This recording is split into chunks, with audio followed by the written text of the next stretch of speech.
আল্লাহ তাআলা কিয়ামতের কঠিন ময়দানে, যেদিন স্বামী স্ত্রীকে চিনবে না, স্ত্রী স্বামীকে দেখে পালিয়ে যাবে, বন্ধু বন্ধুরে চিনবে না, পীর সাহেব মুরিদরে চিনবে না, মুরিদ পীর সাহেবরে চিনবে না, দলের কর্মী তার নেতারে চিনবে না, নেতা তার কর্মীরে চিনবে না, বন্ধু বন্ধুরে দেখে পালাবে। এই কঠিন মুহূর্তে সূর্যটা মাথার কাছে চলে আসবে, জমিনটা তামার জমিন হবে, আজকের জমিনের মতো নয়। মানুষ ঘর্মাক্ত, ক্লান্ত, শ্রান্ত মাথার মগজগুলো কানের ছিদ্র আর নাকের ছিদ্র দিয়ে বেয়ে বেয়ে পড়বে। বিশ্বনবী ফরমান, ময়দানে 7 শ্রেণীর ব্যক্তিকে রব্বুল আলামিন তার আরশের নিচে ছায়া দিবেন। তার মধ্যে প্রথম শ্রেণীর ব্যক্তি হলো ইমামুন আদিল। ইমামুন আদিল, ন্যায়পরায়ণ শাসক, যে ইনসাফের সাথে বিচার করে, যে জাস্টিস সমাজে সার্ভ করে, যে সুশাসন নিশ্চিত করে, ওই ইমামুন আদিল। আদিল শব্দটা বুঝছেন না? ইন্নাল্লাহা ইয়া'মুরু বিল আদল, পাইছেন? আদিল। 7 শ্রেণীর ব্যক্তিকে আল্লাহ তাআলা সুশীতল আরশের নিচে ছায়া দিবেন, যেদিন তার দেয়া ছায়া ছাড়া কোনো ছায়া থাকবে না। এর প্রথম হচ্ছে ইমামুন আদিল, ন্যায়পরায়ণ শাসক। চিল্লায় বলেন সুবহানাল্লাহ। আবার বিশ্বনবী বললেন, ইন্নাল মুকসিতিনা ইনদাল্লাহি আলা মানাবিরা মিন নূর আন ইয়ামিনির রহমান। কিয়ামতের দিন যারা ন্যায়পরায়ণ হিসেবে আল্লাহর সামনে দাঁড়াবে, কিয়ামতের দিন রব্বুল আলামিন তার আরশের ডান দিকে ওই ন্যায়পরায়ণ লোকদের জন্য আরশের ডান দিকে একটা নূরের মিম্বারে তাদেরকে বসার সুযোগ করে দিবে। আল্লাহর আরশের ডান দিকে ন্যায়পরায়ণ লোকদের জন্য আল্লাহ তাআলা নূরের মিম্বার বানাবে। 4টে কেন কথা মনে করেছেন? আল আদাল, জাস্টিস। ইন্নাল্লাহা ইয়া'মুরু বিল আদল। আল্লাহ তাআলা এই আদালতের নির্দেশনা দেয়, সুবিচার, সুশাসন। প্রিয় ভাইয়েরা, এটা আমরা বাংলাদেশে চাই কি চাই না? এই যে অরাজকতা, এই যে অন্যায়, এই যে জুলুম, এই যে ইনকনসিস্টেন্সি, সমাজের অসঙ্গতির প্রধান কারণ জাস্টিস নাই, সুবিচার নাই, সুশাসন নাই। শেষবারের মতো আওয়াজ করে বলেন তো, আমরা বাংলাদেশে আদল চাই কি চাই না? তাহলে প্রথম নির্দেশনা শেষ। আল্লাহ তাআলা তোমাদেরকে আদলের আদেশ দেন। এরপরে আল্লাহ বললেন, আমি তোমাদেরকে ইহসানের আদেশ দেই। ইন্নাল্লাহা ইয়া'মুরু বিল আদলি ওয়াল ইহসান। আমি তোমাদেরকে যেমনি আদলের নির্দেশনা দেই, তেমনি ভাবে তোমাদেরকে ইহসানের নির্দেশনা দেই। ইহসান, আওয়াজ করে সবাই বলেন তো ইহসান। সবাই বলেননি? সবাই বললে এতটুকু আওয়াজ হবে আমি বিশ্বাস করি না। আওয়াজ করে বলুন আল ইহসান। ইহসান মানে কারো প্রতি সফট হার্টেড হওয়া, মহানুভব হওয়া, অনুগ্রহ পরায়ণ হওয়া, অনুগ্রহশীল হওয়া, একে অপরের প্রতি দয়াদ্র হওয়া। একে অপরের প্রতি দয়াদ্র, অনুগ্রহশীল হওয়া ছাড়া মানবিক সমাজ কঠিন কালেও গঠন করা সম্ভব না। প্রিয় ভাইয়েরা, সুন্দর আচরণ দিয়ে, ইহসান দিয়ে যা জয় করা যায়, নরম আচরণ দিয়ে যেটা অর্জন করা যায়, কঠোরতা দিয়ে সেটা পারা যায় না। বিষ্ণু ঈসা ইসলাম ইহসান দিয়ে, কোমল আচরণ দিয়ে, তার অনুগ্রহ দিয়ে তিনি অনেক কাফিরের হৃদয়কে জয় করে ফেলেছেন। সাইয়েদনা সুমামা ইবনে উসাল রাদিয়াল্লাহু তাআলা আনহুর কথা মনে পড়ে যায়। তিনি ছিলেন ইয়ামামার বাদশা। মদিনাতে বিশ্বনবীকে হত্যা করার নিয়তে এসেছিলেন। গোপনে গোপনে বিশ্বনবীকে হত্যা করে আবার ইয়ামামাতে তিনি ফিরে যাবেন। কিন্তু কি অবাক করা কাণ্ড, হত্যা করতে পারে নাই, সাহাবাদের হাতে তিনি ধরা পড়ে গেলেন। সাইয়েদনা সুমামা ইবনে উসাল রাদিয়াল্লাহু তাআলা আনহু হত্যার নিয়তে আসলেন, কিন্তু হত্যা করতে পারলেন না। সাহাবারা ওনাকে ধরে ফেললেন, ধরে মসজিদে নববীর পিলারের মধ্যে বেঁধে রাখলেন।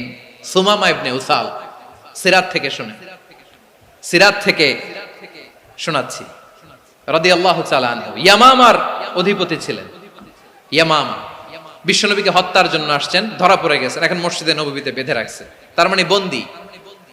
এখন স্ট্যাটাস কি? বন্দী, ক্যাপটিভ। তো বিষ্ণু ঈসা ইসলাম সাহাবাদেরকে বললেন, তার খোঁজ খবর নিও, সুমামা ইবনে উসালের খোঁজ খবর নিও। সাহাবারা বলেন, ইয়া রাসূলুল্লাহ, আপনাকে হত্যা করতে এসেছে, তার তো কঠিন ক্যাপিটাল পানিশমেন্ট হওয়া দরকার, কঠিন শাস্তি হওয়া দরকার। বিশ্বনবী বললেন, না, আমি যেটা জানি তোমরা সেটা জানো না। তোমরা সুমামার সাথে ভালো আচরণ করো, বিশ্বনবী সুমামার কাছে গেলেন। প্রথম দিন যে তিনি কালেমার দাওয়াত দিলেন, ইমানের দাওয়াত দিলেন, ইসলামের দাওয়াত দিলেন, রিসালাতের দাওয়াত দিলেন, আখিরাতের দাওয়াত দিলেন। পরের দিন যে বিশ্বনবী সালাতের দাওয়াত দিলেন, যাকাতের দাওয়াত দিলেন, ইসলাম কি, কিভাবে, কেমন করে পালন করতে হয় চমৎকার আর্টিকুলেট করতে শুরু করলেন। তন্ময় হয়ে সুমামা ইবনে উসাল রাদিয়াল্লাহু তাআলা আনহু বিশ্বনবীর কথাগুলো শুনতে আরম্ভ করলো। একদিন নয়, 2 দিন নয়, টানা 3 দিন বিশ্বনবী সুমামার কাছে ইসলামকে প্রেজেন্ট করেছেন, উপস্থাপন করেছেন। আওয়াজ করে বলেন, কয় দিন? 3 দিন। 3 দিন মসজিদে নববীতে বাধা। আর সাহাবীদেরকে বললেন, তার খোঁজ খবর নিও, তোমরা যে রুটি বানাও এর মধ্যে সবচেয়ে ভালো আটার রুটিটা তারে দিও, সবচেয়ে রিফাইন্ড খেজুর, যেটা পিওর খেজুর, এটা তারে দিও। আর বিশ্বনবী নিজের উট থেকে দুধ দহন করে ওনার বাড়ির এক কর্মচারীকে বলেছেন, দুধ দহন করে সুমামার জন্য নিয়ে যেও। সুবহানাল্লাহ পড়বেন না? সবাই তো অবাক, ইয়ামামা থেকে আসছে নবীকে হত্যা করতে, বিশ্বনবী দেখে তারে জামাই আদর করে, তাকে মজার মজার খাবার দিও, দুধ দিও, আদর আপ্যায়ন করো। একদিন নয়, 2 দিন নয়, টানা 3 দিন বিশ্বনবী এভাবে সুমামার কাছে যে ইসলামকে প্রেজেন্ট করতে আরম্ভ করলেন, ইসলামকে উপস্থাপন করতে শুরু করলেন। আর তাকে চমৎকার এন্টারটেইনমেন্ট, আপ্যায়ন দিতে আরম্ভ করলেন। টানা 3 দিন যখন ইসলামের দ্য বিউটিজ অফ ইসলাম, ইসলামের সুমহান বাণী, সৌন্দর্য তার কাছে উপস্থাপন শেষ, তাকে আপ্যায়ন শেষ, বিশ্বনবী বললেন সাহাবাদেরকে, যাও এবার সুমামার হাতের পায়ের রশি দুটো খুলে দাও। সাহাবারা বললেন, ইয়া রাসূলুল্লাহ, কি বলেন আপনি? ও তো হত্যাকারী, সুযোগ পায় নাই, আপনারে মারতে পারে নাই, ছেড়ে দিলে আবার ও আপনার উপর তলোয়ার নিয়ে ঝাঁপিয়ে পড়বে। নবী, এই সিদ্ধান্ত আপনি নিতে যাবেন না। বিশ্বনবী বললেন, যেটা বলেছি সেটা করো, সুমামার রশিগুলো ছেড়ে দাও, সুমামার হাতে পায়ের রশিগুলো যে তোমরা খুলে দাও। সাহাবারা তর্ক জুড়ে দিলেন, লা ইয়া রাসূলুল্লাহ, এমনটা করবেন না, তো ভয়ঙ্কর, ভয়ঙ্কর খুনি, কি জানি কি হয়ে যায়। বিশ্বনবী বললেন, না, তার হাতে পায়ের রশিগুলো খুলে দাও। সাহাবারা বিশ্বনবীর কথা মতো তার হাতে পায়ের রশিগুলো খুলে দিল। সুমামা মুহূর্তের মধ্যে মসজিদে নববী থেকে বের হয়ে ইয়ামামায় ফিরে না যে মসজিদে নববীর পাশে একটা খেজুর বাগান ছিল, সেখানে চলে গেলেন। সেখানে একটা ছোট্ট কুয়া ছিল, কুয়ার পানি দিয়ে তিনি গোসল করলেন। সুবহানাল্লাহ পড়েন। কুয়ার পানি দিয়ে গোসল করে মসজিদে নববীর সামনে এসে বিশ্বনবী এবং সাহাবাদের সামনে দাঁড়িয়ে সাব্বাবা উঁচু করে বললেন, আশহাদু আল্লা ইলাহা ইল্লাল্লাহ ওয়া আশহাদু আন্না মুহাম্মাদান আবদুহু ওয়া রাসূলুহু। আল্লাহু আকবার। আমি সাক্ষ্য দিচ্ছি আল্লাহ ছাড়া কোনো ইলাহ নাই, আর মুহাম্মদ আল্লাহ তাআলার প্রেরিত বান্দা এবং রাসূল। প্রিয় ভাইয়েরা, ইহসান দিয়ে যা জয় করা যায়, কঠোরতা দিয়ে সেটা কঠিনকালেও জয় করা যায় না। আওয়াজ করে বলেন, ঠিক কি না? এবার সুমামা দাঁড়িয়ে বলে, ওগো নবী, আমি তো কালিমা পড়ে মুসলমান হয়ে গেলাম, এবার শোনেন, এই মুহূর্তের আগে আপনার চেহারার চাইতে নিকৃষ্ট কোনো চেহারা আমার কাছে ছিল না, কিন্তু শাহাদা পাঠ করার পরে আপনার চেহারার চাইতে উত্তম শ্রেষ্ঠ কোনো চেহারা আমার কাছে আর নাই। ও নবী, আজকের দিনের আগে ইসলাম ধর্মের চেয়ে নিকৃষ্ট অপছন্দনীয় কোনো ধর্ম আমার কাছে ছিল না, কিন্তু এই মুহূর্ত থেকে ইসলামের চেয়ে সেরা শ্রেষ্ঠ পছন্দনীয় কোনো ধর্ম আমার কাছে নাই। নবী গো, আজকের দিনের আগে মদিনার চাইতে অপছন্দনীয় নিকৃষ্ট কোনো শহর আমার কাছে ছিল না, কিন্তু এই মুহূর্তের পর থেকে মদিনার চাইতে কোনো শ্রেষ্ঠ শহর আমার জানা নাই। সে ছিল গমের বড় ডিলার, গম বেচত। কি বেচত? তার গম কিনে মক্কার লোকেরা রুটি খাইতো। সে ঘোষণা দিল, আজকে থেকে মক্কাবাসীদের জন্য সব গম আমি হারাম করে দিলাম, মক্কাবাসী এখন না খেয়ে মরে। সুবহানাল্লাহ পড়বেন না?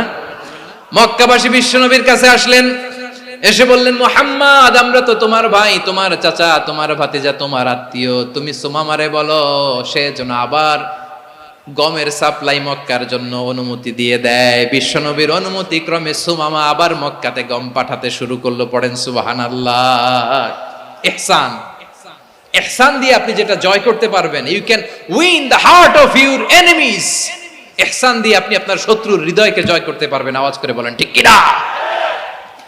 এজন্য আল্লাহ বললেন, ওয়া আনফিকু ফি সাবিলিল্লাহি ওয়ালা তুলকু বিআইদিকুম ইলাত তাহলুকা ওয়া আহসিনু ইন্নাল্লাহা ইউহিব্বুল মুহসিনিন। তোমরা আল্লাহর রাস্তায় দান করবে আর নিজেরা নিজেদেরকে ধ্বংসের হাতে ঠেলে দিও না। তোমরা একে অপরের প্রতি ইহসান করবে, কারণ ইহসানকারীদেরকে আল্লাহ বড্ড ভালোবাসেন। সুবহানাল্লাহ পড়েন। আবার সূরা রহমানে আল্লাহ বললেন, হাল জাযাউল ইহসানি ইল্লাল ইহসান ফাবিআইয়ি আলা, সবাই পড়েন, ফাবিআইয়ি আলাই রাব্বিকুমা তুকাযযিবান। ইহসানের প্রতিদান হিসেবে ইহসানি হয়। বিশ্বনবী সুমামার প্রতি যেমন ইহসান করেছেন, সুমামাও ঠিক তেমন ইহসান ফিরিয়ে দিয়েছে। ঠিক কিনা বলেন? তাহলে এক নম্বরে হচ্ছে আদ, ন্যায় বিচার। দুই নম্বরে সবাই বলেন ইহসান, সদাচরণ। ইহসান দুই ধরনের প্রিয় ভাইরা, ইহসান ফিল ইবাদা, ইহসান ফিল মুআমালা। ইহসান ফিল ইবাদা হচ্ছে একাগ্র অনুভবে ইবাদতে ডুব দেওয়া, এর নাম ইবাদতের ইহসান। সুবহানাল্লাহ পড়ে। বিশ্বনবী বলেন ইহসান মানে কি জানো নাকি? হাদিসে জিবরিলে সাইয়েদনা জিবরিল আলাইহিস সালাম বিশ্বনবীকে বললেন, আখবিরনি আনিল ইহসান। নবী আমাদেরকে বলেন ইহসান মানে কি? বিশ্বনবী বললেন, আনতা আবুদাল্লাহা কাআন্নাকা তারাহু ফাইন লাম তাকুন তারাহু ফাইন্নাহু ইয়ারাক। ইহসান মানে হলো এমন ভাবে তুমি আল্লাহর সামনে নিজেকে উজাড় করে ইবাদত করবে, তুমি ভাববে তুমি আল্লাহকে দেখতে পাচ্ছ। আর এটা যদি ভাবা তোমার জন্য কঠিন হয়ে যায়, অন্তত এতটুকু তুমি ভাববা যে আল্লাহ তোমাকে দেখতে পাচ্ছেন। ঠিক কিনা বলেন? ও আমার বীর চট্টলার ভাইয়েরা, কেউ যেটা দেখে না সেটা দেখে কে? এই বিশ্বাস হৃদয়ের মধ্যে আছে? নামাজে যখন দাঁড়ান এই ফিলিংসটা আনা যাবে? হ্যাঁ, এশার সালাত তো এখনো হয় নাই না? আলোচনা শেষে এশার সালাত এখানে অনুষ্ঠিত হবে, তাই না? আচ্ছা বলুন তো, আমরা এশার সালাত পর্যন্ত বেঁচে থাকবো এই গ্যারান্টি আছে কার কার? হাত তোলেন। কয়েকজন হাত তুলছে পেছনে, না বুঝে তুলে ফেলছে। এশা পর্যন্ত যে আমরা হায়াত পাবো কোনো গ্যারান্টি আছে? সবাই আওয়াজ করে বলেন, গ্যারান্টি আছে? গ্যারান্টি নাই। এজন্য বিষ্ণু ইসলাম বলেছে, এমন ভাবে নামাজে দাঁড়াও, ইবাদত করো, মনে করো হতে পারে এটাই আমার জীবনের শেষ নামাজ। Perform the salah as if this is your last and final prayer. এমন ভাবে সালাতে দাঁড়াও, ভাবো হতে পারে এটাই তোমার জীবনের শেষ নামাজ। এমন ভাবে নামাজে দাঁড়াও, ভাবো এটাই শেষ নামাজ। তাহলে নামাজে একাগ্রতা বাড়ায় দিবে কে? ফলে ইবাদতের ইহসান আমাদের অর্জিত হবে। আর মুআমালাতে ইহসান হলো, বিশ্বনবী বলেন, ইন্নাল্লাহা তাবারাকা ওয়া তাআলা কাতাবাল ইহসানা আলা কুল্লি শাই ফাইদা কাতালতুম ফাআহসিনুল কিতলা ওয়া ইযা যাবাহতুম ফাআহসিনুয যাবহা ওয়ালিয়ুহিদ্দা আহাদুকুম শাফরাতাহু ওয়ালিয়ুরিহ যাবিহাতাহু। ইহসান দুই ধরনের। আওয়াজ করে বলতে হবে, কয় ধরনের? সবাই বলুন আওয়াজ করে, কয় ধরনের? একটা হচ্ছে ইহসান ফিল ইবাদা, ইবাদতে ইহসান। ইবাদতে ইহসান কি? একাগ্র অনুভব দিয়ে ইবাদত করা, মন প্রাণ দিয়ে ইবাদত করা। আর মুআমালাতে ইহসান কি? সব কাজে, দৈনন্দিন কাজে, কর্মে, সামাজিক অ্যাক্টিভিটিতে কোমলতা প্রদর্শন করা, অনুগ্রহের সাথে সবকিছু করা। আল্লাহ তাআলা ইন্নাল্লাহা তাবারাকা ওয়া তাআলা কাতাবাল ইহসানা আলা কুল্লি শাই, তিনি সব কিছুর ব্যাপারে ইহসানকে আবশ্যক করেছেন। সবকিছু, মুমিনের সব কাজে ইহসানের পরশ থাকবে। ওয়া ইযা কাতালতুম ফাহসিনুল কিতলা, বিষ্ণুই বলেন তুমি যখন কাউকে হত্যা করো ইহসানের সাথে করো। সুবহানাল্লাহ পড়বেন না? যখন হত্যা করো তখনও ইহসানের সাথে। আচ্ছা হত্যা করবো আবার ইহসান আসবে করতে করে, তো মেরেই ফেলবো আমি। আল্লাহ, ও ভাই একজন খুন করেছে, খুনি, রাষ্ট্রীয় আইনে তার শাস্তি হয়েছে ডেথ পেনাল্টি, মৃত্যুদণ্ড। এখন মৃত্যুদণ্ড দেখে আপনি যেমনি মন চায় তেমনি মারবেন লোকটারে?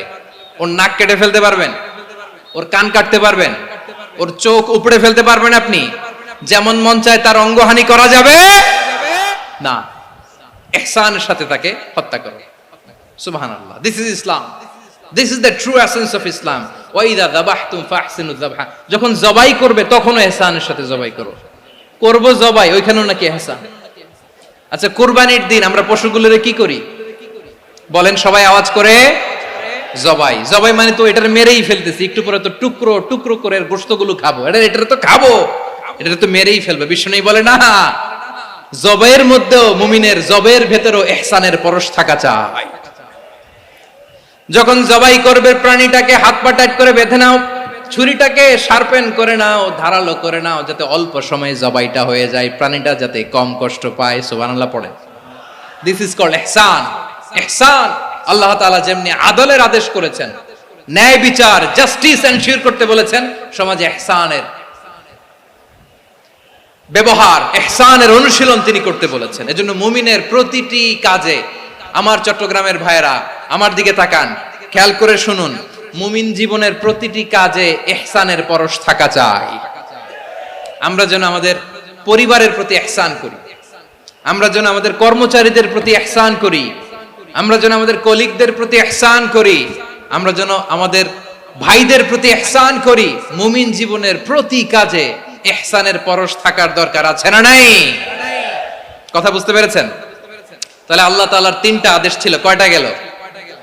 ভুলে গেছে, ভুলে গেছে চট্টগ্রাম। তিনটা আদেশের মধ্যে কয়টা বললাম? প্রথমে কি ছিল? আদল। 2 নম্বরে, 3 নম্বরে রব্বুল আলামিন বললেন ওয়া ইতাইদিল কুরবা, নিকটাত্মীয়দেরকে দান করো। নিকট আত্মীয়দেরকে দাও, যারা তোমাদের ব্লাড কানেকশনের আত্মীয় তাদেরকে তোমরা দাও। এখানে জেনারেলি বললেন দাও, কি দিব সেটা তিনি এখানে বলেন নাই, সেটা তিনি সূরাতুল ইসরার মধ্যে বলেছেন। আল্লাহ বলেন ওয়া আতিদাল কুরবা হাক্কাহ, নিকট আত্মীয়দেরকে তাদের অধিকার, তাদের প্রাপ্য তোমরা বুঝিয়ে দাও।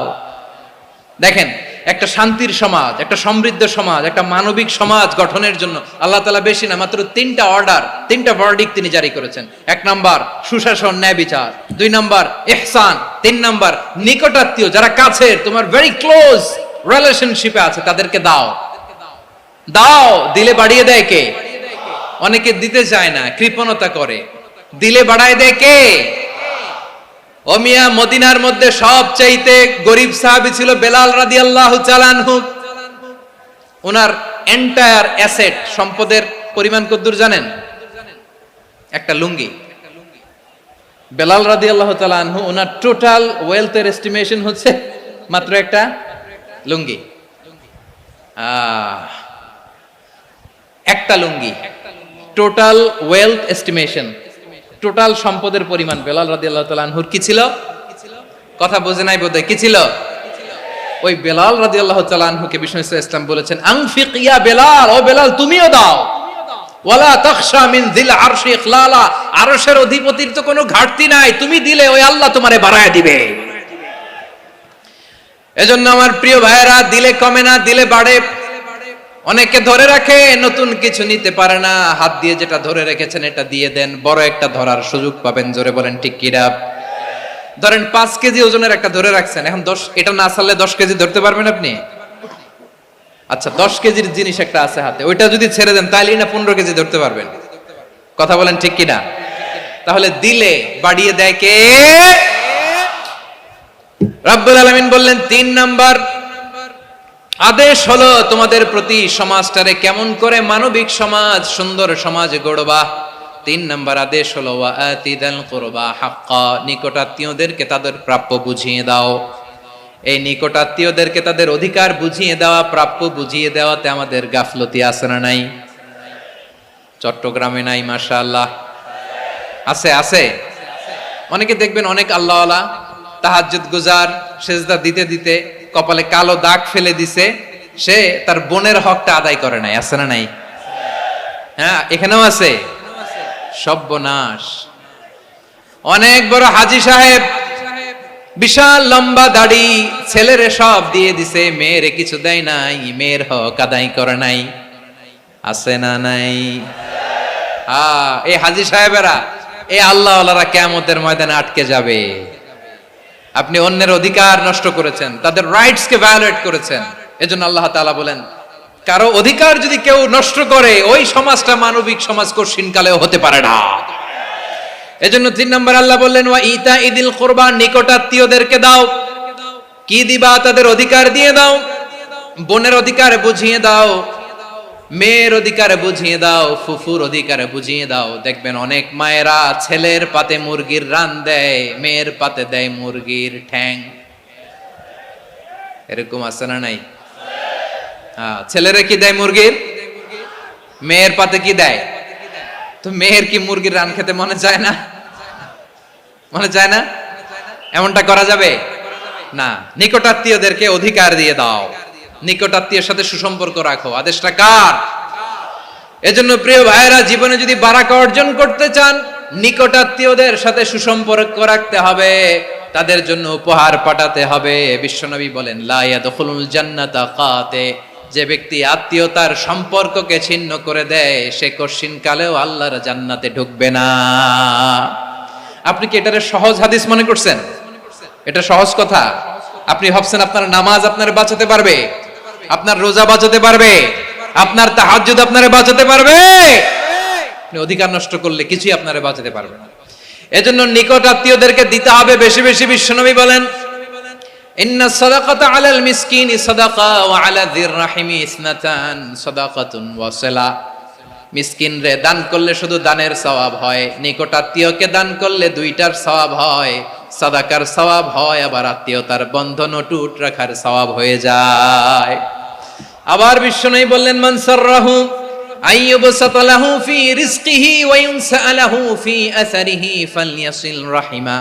যে ব্যক্তি তার রিজিকের প্রশস্ততা চায় আর হায়াতে বরকত চায়, সে যেন তার আত্মীয়ের সাথে সুসম্পর্ক রাখে। আমার প্রিয় চট্টলার ভাইয়েরা,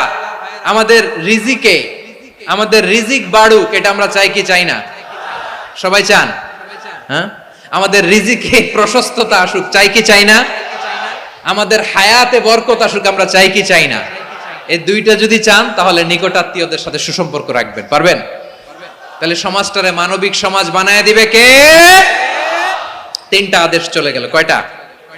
আওয়াজ করে বলেন। এক নম্বরে কি ছিল? দুই নম্বরে, তিন নম্বরে নিকটাত্মীয়দেরকে দান। আপনাদেরকে আরো শোনার আগ্রহ আছে? আপনাদের মনোযোগ আছে না গেছে? কষ্ট হচ্ছে না? মাশাআল্লাহ, মাশাআল্লাহ। তাকবীর পড়ুন, লিল্লাহি তাকবীর।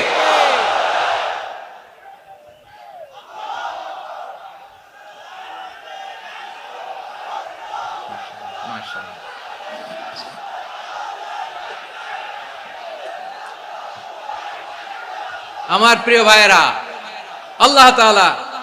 আল্লাহ তাআলা তিনটা জিনিসের যেমনি আদেশ করেছেন, অনুরূপ ভাবে তিনটা বিষয় তিনি বারণ করেছেন, নিষেধ করেছেন। ওগুলোর কাছেও যাওয়া যাবে।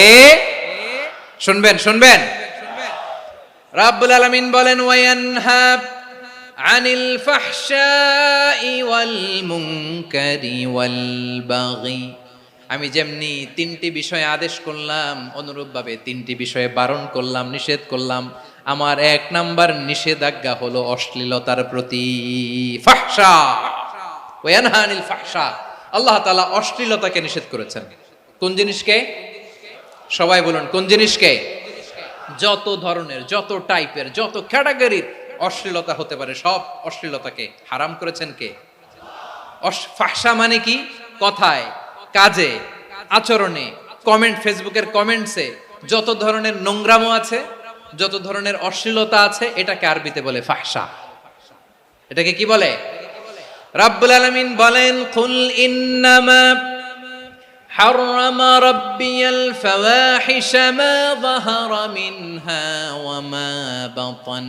ও নবী, আপনি বলে দেন, আমার রব প্রকাশ্য, অপ্রকাশ্য, স্পষ্ট কিংবা অস্পষ্ট, দৃশ্যমান কিংবা অদৃশ্যমান সব অশ্লীলতাকে হারাম করেছেন। সব ধরনের অশ্লীলতা হারাম, সব ধরনের। আল্লাহ তাআলা আমাদেরকে অশ্লীলতা থেকে বাঁচান, অশ্লীলতা থেকে তিনি আমাদেরকে হেফাজত করুক। পড়েন আমিন। এবার বলেন, আমাদের সমাজে অশ্লীলতা আছে না নাই? চট্টগ্রামে নাই? আমি কই নাই, ওনারা বলে আছে। দেখছেন, আমি সামহাও বাঁচায় দেওয়ার ট্রাই করতেছি, ওনারা বলে আছে।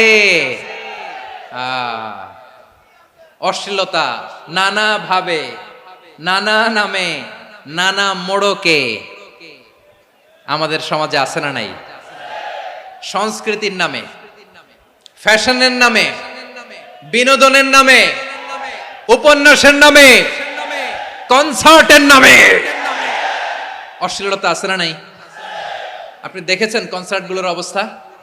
এই যে আতিফ আসলাম যে আসছে আমাদের দেশে, তারপর কে কে আসছে, আমাদের তরুণ তরুণীরা, আমাদের যুবক যুবতীরা, আমাদের জেনজিরা, কি অবস্থা ওইখানে? হ্যাঁ, কি অবস্থা? কে বাঁচাবে ওদের? কে রক্ষা করবে ওদের ইমানের, ওদের চরিত্রের হেফাজতের গ্যারান্টি কে দিবে?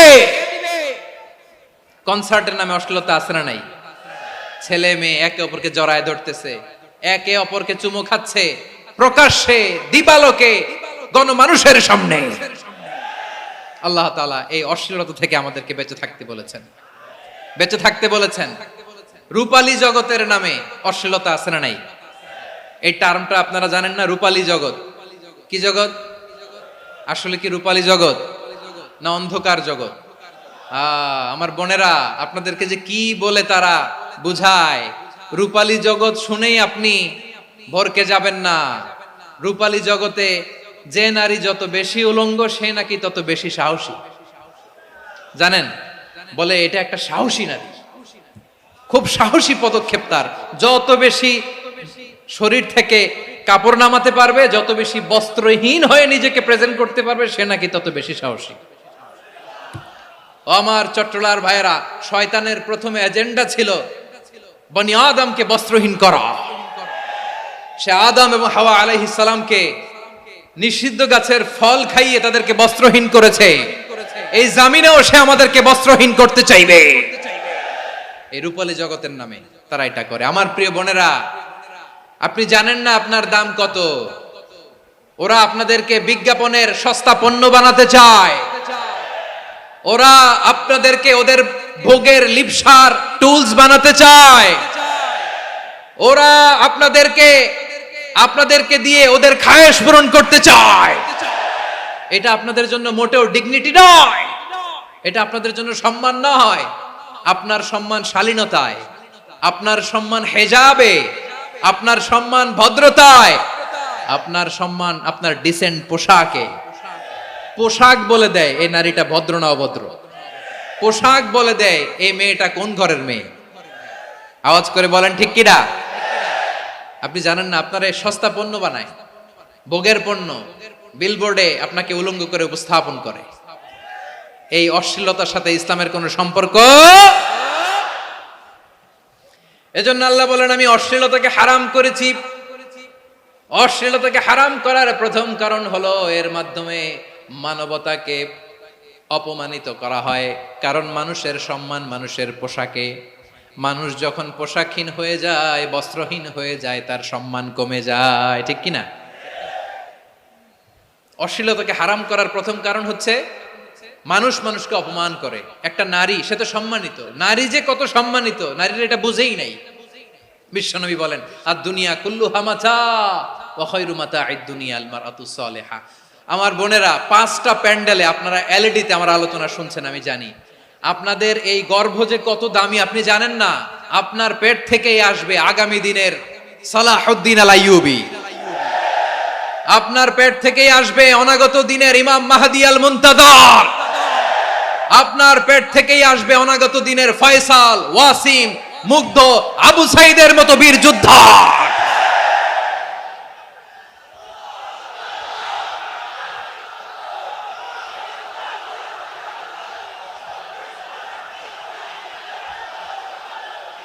আমার প্রিয় বোনেরা, আমার প্রিয় বোনেরা, বিশ্বনবীর কথার ওজন খেয়াল করেন। আর দুনিয়া কুল্লুহা মাতা ওয়া খায়রু মাতা'আদ দুনিয়াল মারআতুস সালিহা। দুনিয়ার সবকিছুই অ্যাসেট, এর মধ্যে সবচেয়ে দামি অ্যাসেট নেককার নারী। আপনার গর্ভ যে কত দামি আপনি জানেন না। নিজের সময়টাকে কাজে লাগান, কোরআন পড়েন, সুন্নাহ পড়েন। আপনার অনেক দায়িত্ব ঘরে। You are the MD of your family. একটা family it's a very big institution. পরিবার একটা অনেক বড় প্রতিষ্ঠান। and you are the MD of your institution. আপনি এই পরিবারের MD, managing director of your family. এখানে আপনার কত দায়িত্ব।